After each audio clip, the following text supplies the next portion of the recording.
దేవుని పరిశుద్ధ నామానికి మహిమ కలుగునుగాక. యేసయ్య పరిశుద్ధుడు, పరిశుద్ధుడు. మనల్ని కూడా పరిశుద్ధులుగా ఉండమన్నాడు. దానికి కావలసిన సామర్థ్యాన్ని దేవుడు అనుగ్రహించాడు.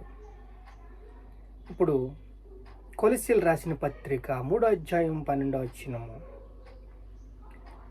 కాగా దేవుని చేత ఏర్పరచబడిన వారును పరిశుద్ధులను ప్రియులైన వారికి తగినట్లు మీరు జాలిగల మనస్సు, దయాళత్వము, వినయమును, సాత్వికమును, దీర్ఘశాంతమును ధరించుకొనుడి. లోతైన సమర్పణ, విశ్వాసంలో స్థిరపడటం, విశ్వాస వీరులుగా కొనసాగించటం. దయాగుణం ఎలా వస్తుందండి?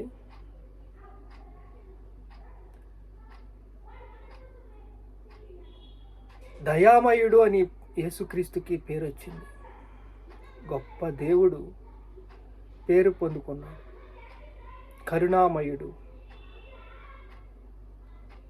ఈ గుణాలన్నీ రావాలంటే దేవుని లక్షణాలు మనిషికి కావాలి.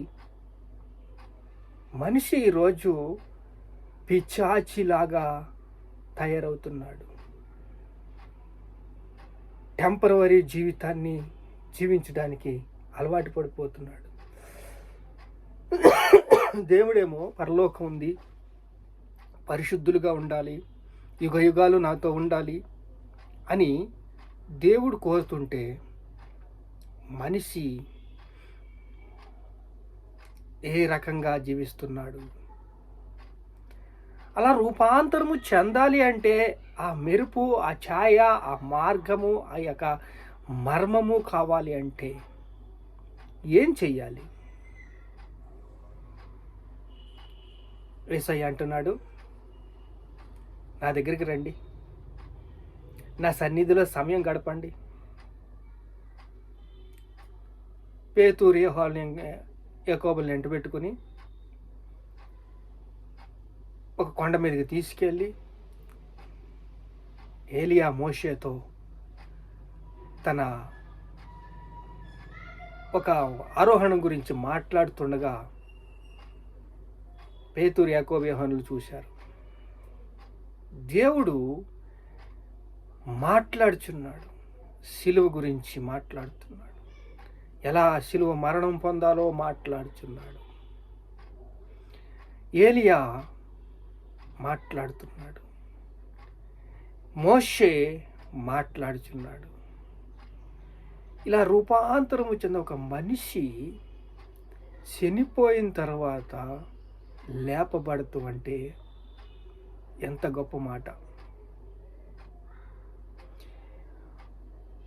నాకులాగా మీరు కూడా ఉంటారు. మీకు అర్థమైందా? నేను ఏ రకంగా ఉన్నానో మీరు కూడా ఎలాగ ఉంటారు. ఏం చెయ్యాలి? మేము అలా ఉండాలంటే సత్యాన్ని అనుసరించాలి. సత్యమును అనుసరించినట్లు ఎప్పుడైతే ఆదరణ, ఆప్యాయత, అనురాగముతో మనము వెంబడించినట్లయితే దేవుని మార్గాన్ని కనుగొంటాం. ఎలా దొరుకుతుంది దేవుని మార్గం? ఇదిగో ఈ బైబిల్ గ్రంథం చెప్తుంది, జీవ గ్రంథం చెప్తుంది. ఒక దైవజనుడు ఎల్లింక కేరి అనుకుంటాను, ప్రతి 15 నిమిషాలకు ఒకసారి బైబిల్ చదువుకునేవాడంట. అంటే దేవుడు మనతో మాట్లాడాలంటే బైబిల్ చదవాలి.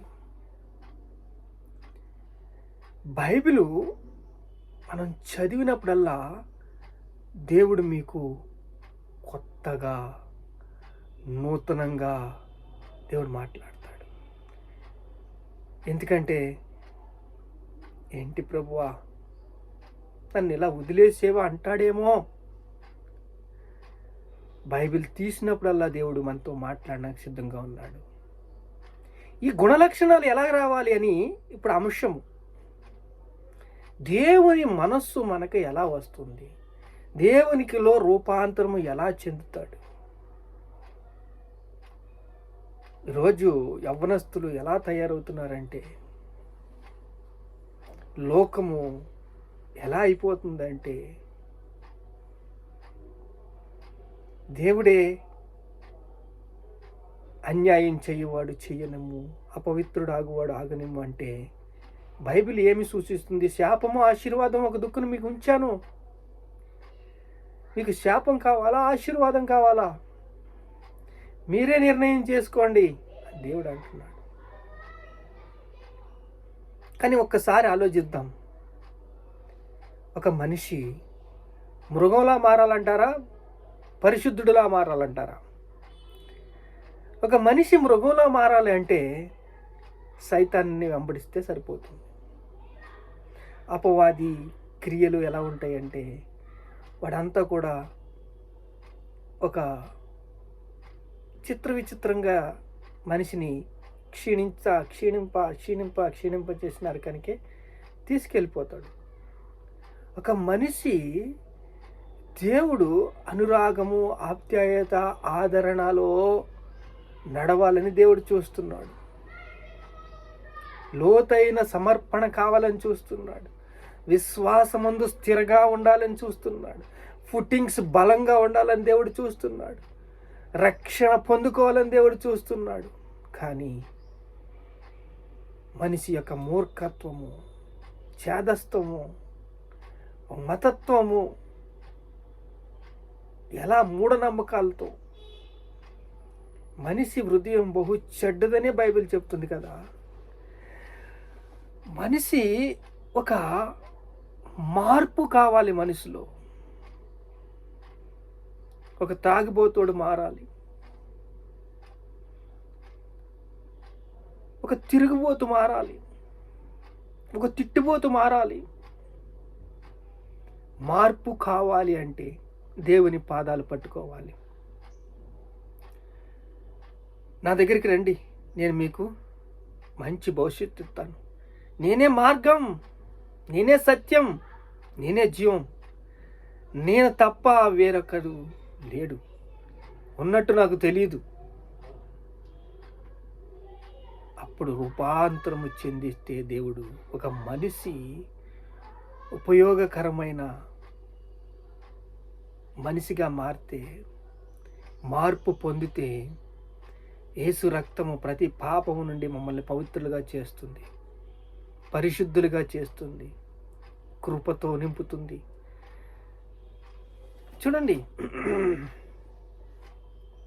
ఎవడైనా తనకి హాని చేసుకొనని ఒకరినొకడు ఎడల ఒకరినొకడు సహించుచు ఒకరినొకడు క్షమించుకొనుడి.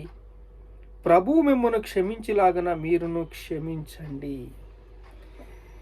ఇది క్షమించే హృదయము కావాలి. మార్పు పొందాలి, మార్గమేటో కనుగొనాలి, రక్షణలో నడవాలి. జాలిగల మనసు కావాలి, దయాళత్వము కావాలి, వినయము కావాలి, సాత్వికము కావాలి, దీర్ఘశాంతము కావాలి.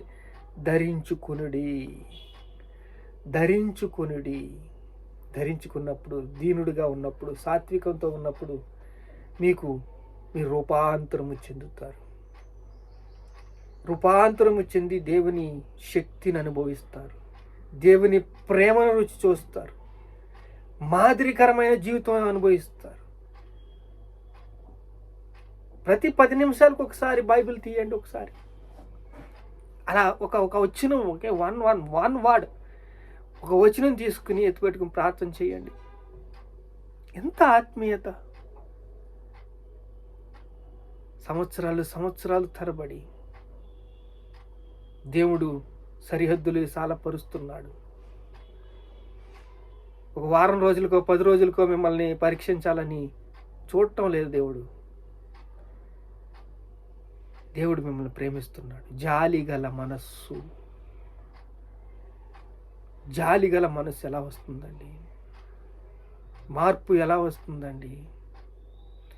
ఆదరణ ఎలా వస్తుందండి? ఆప్యాయత ఎలా వస్తుందండి? అనురాగం ఎలా వస్తుందండి?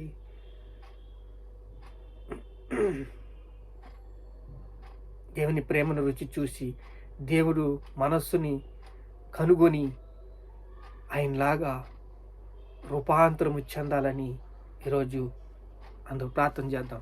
పరిశుద్ధుడా స్తోత్రాలు. ఒక మనిషి మార్పు కావాలి నాయన. ఆ మనిషిలో రూపాంతరము చూడాలయ్యా. ఆ మనిషి యొక్క జీవితము మారాలయ్యా. మనిషి మార్పు కావాలయ్యా. తండ్రి, జాలి గల మనసు కావాలయ్యా. తండ్రి యేసయ్యా, ఈ సందేశం ద్వారా ప్రతి ఒక్కరిలో మార్పు కావాలయ్యా. మార్గము చూపయ్యా. నేనే మార్గం అన్నావు. నీకు స్తోత్రాలయ్యా. కరుణించయ్యా, కృప చూపు, రక్షించు, దీవించు, ఆశ్రయించు, బలపరు, స్థిరపరిస్థితి. నీకే సమస్త మహిమ ఘనత ప్రభావాలు యేసుక్రీస్తు నామములో చెల్లిస్తున్నాం తండ్రి. ఆమేన్.